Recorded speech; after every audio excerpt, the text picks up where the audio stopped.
Myself Professor Khodde Rishikesh, and you are watching BSc Botany Studies classes. Here we are discussing about the remaining portion in Transpiration chapter. Up till we have discussed about the basic definition and concept in transpiration, as well as we have seen the three different theories such as basic theory, Stewart hypothesis, and active potassium pump theory in previous lectures. You can find the link in description. Now we are going to discuss about the remaining portion, which includes the which factors affecting upon this transpiration. Yes, we have studied about the theories. Now it's time to discuss about factors which are affecting upon this transpiration, and after that we will be discussing about what will be the use of the transpiration for the plant. So significance of transpiration. After that we will discuss about the anti-transpirant which are helping to the plant to reduce their transpiration, because transpiration is something which is causing depletion of water in the plant and which may result into dehydration and plant may die. The anti-transpirant helps the plant to minimize the transpiration. So let's begin first one by one. Let's discuss about the factor which are affecting upon the transpiration. Here the first point is factor affecting, in which we have two subtypes, the external factor and internal factor, which are going to affect upon this transpiration. So the external factor means the environment or habitat where that plant is growing. So which factors comes in a category of external factor?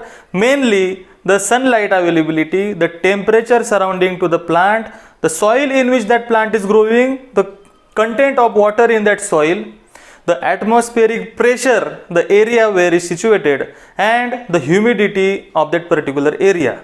So obviously if the light is more, the transpiration will be increasing, because indirectly light is affecting in such a way that light causes to rise the temperature. And the next factor is the temperature or heat.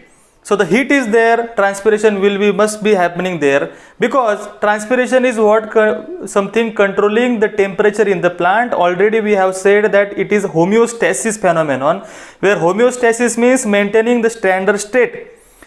The plant is maintaining their standard state in heat or high temperature area by controlling the temperature by the transpiration.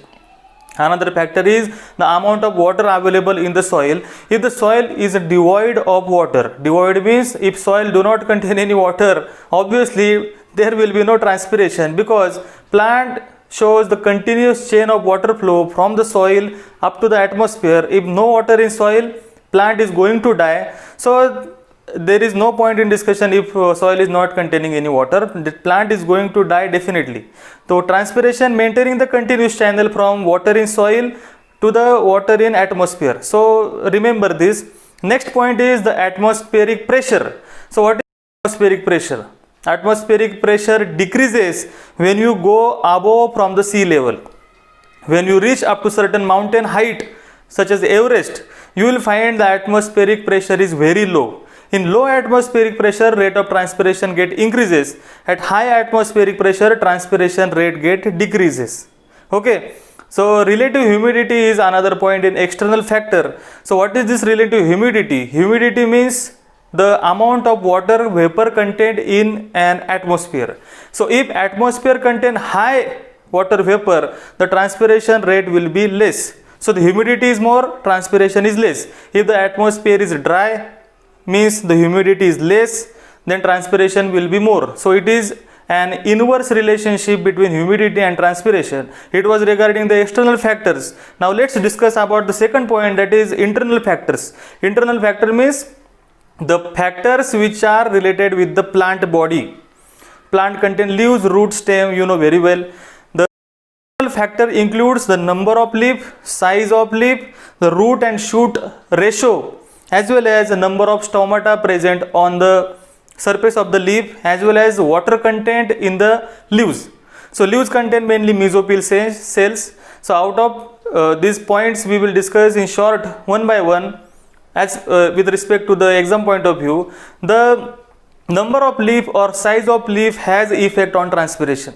So obviously you have more area, the more transpiration will take place. Plant shows evolution. With respect to this, you will find the simple and compound leaf. The compound leaf have controlled on transpiration as compared to the simple leaf.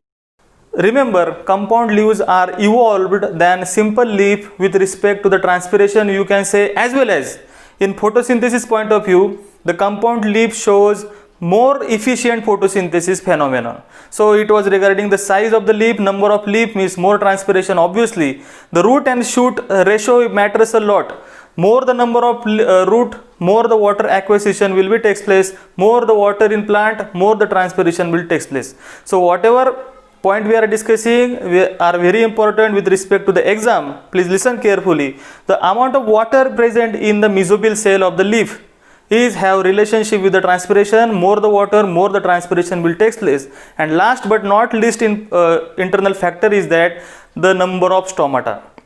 The number of stomata on upper surface is less and at lower surface is more, because the upper surface is going to face the sunlight directly. That's why a plant are very smart. They have reduced the number of stomata on upper surface and more stomata on the lower surface. Stomata number more, transpiration more. Stomata number less and transpiration less. Remember, xerophytic plant shows modified stomata. We know we call them as a sunken stomata. We have studied about xerophytic plant. You will find the video in playlist of SYBSc, where we have studied that the stomata in sunken category in xerophyte are modified to minimize the transpiration.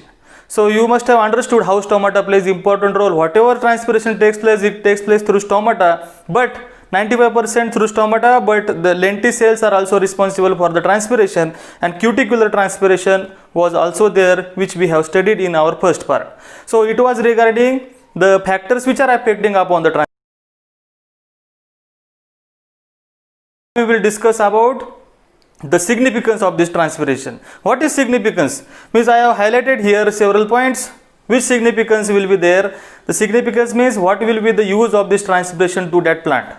First of all, in our human being, blood plays the circulatory system role. It is our closed circulatory system where vein and arteries carries the blood. Likewise, in a plant, water plays this role. Water maintain the turgidity inside the cell, which is very important factor for alive cell. So first of all, first point is water acts as a circulatory system in the plant. The second circulatory system is what?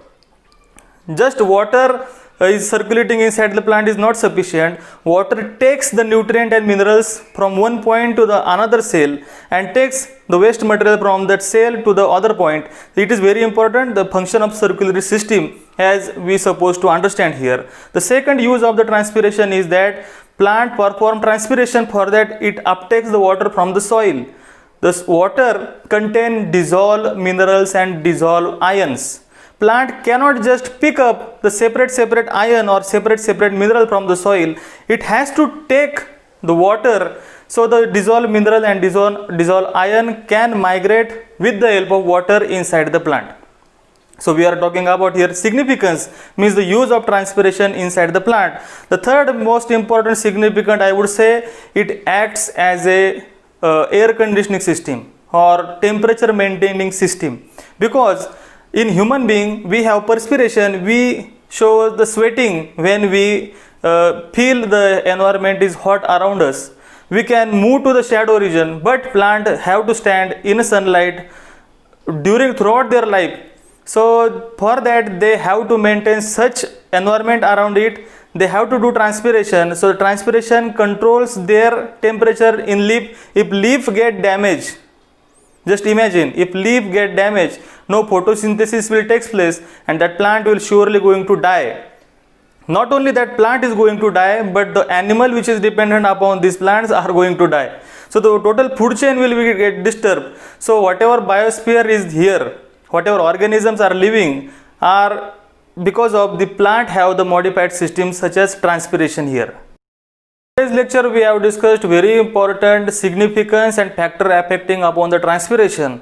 I would say in next lecture we will cover the whole chapter which is remaining, anti-transparent and guttation and exudation, in next part of this video lecture series. So till stay tuned and subscribe this channel. We will meet in our next lecture. Thank you.